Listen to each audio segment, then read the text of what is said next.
Bacaan pertama. Bangunlah rumah Tuhan, dan aku akan berkenan menerimanya. Pembacaan dari Nubuat Hagai. Pada tahun kedua pemerintahan Raja Darius, pada hari pertama bulan ke-6, datanglah sabda Tuhan dengan perantaraan Nabi Hagai kepada Zerubabel bin Shealtiel, Bupati Yehuda, dan kepada Yosua bin Yosadak, Imam Besar. Bunyinya, beginilah sabda Tuhan semesta alam. Bangsa ini berkata, sekarang belum tiba waktunya untuk membangun kembali rumah Tuhan.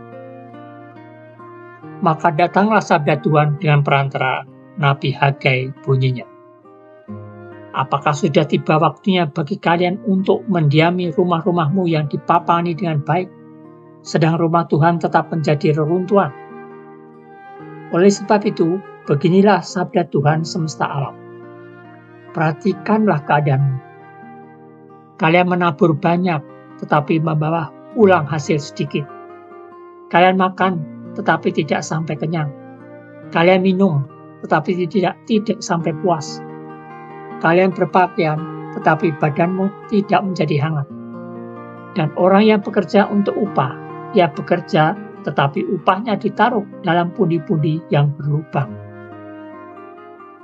Beginilah sabda Tuhan semesta alam. Perhatikanlah keadaanmu. Maka naiklah ke gunung, bawalah kayu, dan bangunlah rumah Tuhan. Maka aku akan berkenan menerimanya, dan akan menyatakan kemuliaanku di situ. Demikianlah sabda Tuhan. Syukur kepada Allah.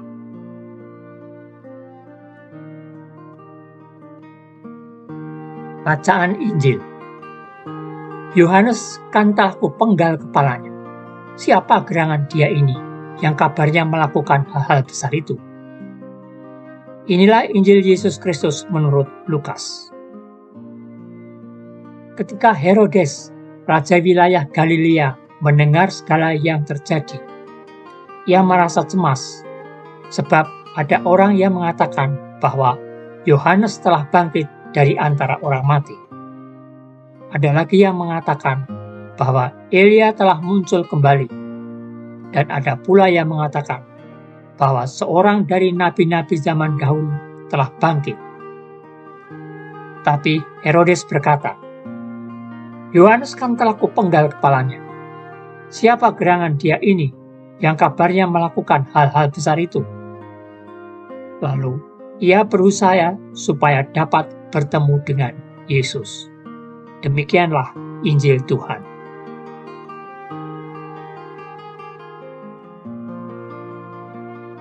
Bacaan renungan. Tindakan Yesus menyembuhkan orang dari berbagai penyakit dan membangkitkan orang mati membuat Herodes cemas. Kecemasan itu muncul karena kehadiran Yesus menjadi ancaman bagi Herodes sebagai pemimpin di wilayah tersebut. Ia khawatir jika banyak orang yang percaya kepada Yesus dan menjadi pengikutnya, maka hal itu dapat membahayakan jabatan serta kekuasaannya. Herodes takut banyak orang tidak lagi percaya dan mengakui kekuasaan. Jabatan dan kekuasaan menjadi dambaan sebagian orang. Meskipun banyak orang tidak mampu memegang jabatan dengan baik dan menggunakan kekuasaan sebagaimana mestinya, mereka tetap tidak mau melepaskannya, bahkan berusaha untuk mempertahankannya dengan cara apapun seperti yang dilakukan oleh Herodes. Mereka lupa bahwa jabatan dan kekuasaan merupakan kepercayaan dan tanggung jawab yang diberikan Tuhan untuk melayani dan mengabdi sesama.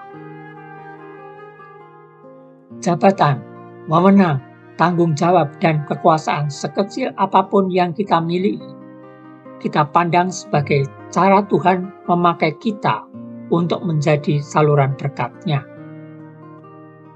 Semakin tinggi jabatan dan besar tanggung jawab kita dituntut untuk semakin menunjukkan kebaikan Tuhan sehingga dapat dirasakan oleh banyak orang.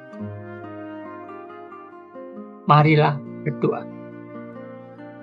Allah yang Maha Murah, semoga kami selalu rendah hati dalam menerima dan menjalankan segala kepercayaan yang Engkau berikan kepada kami. Amin.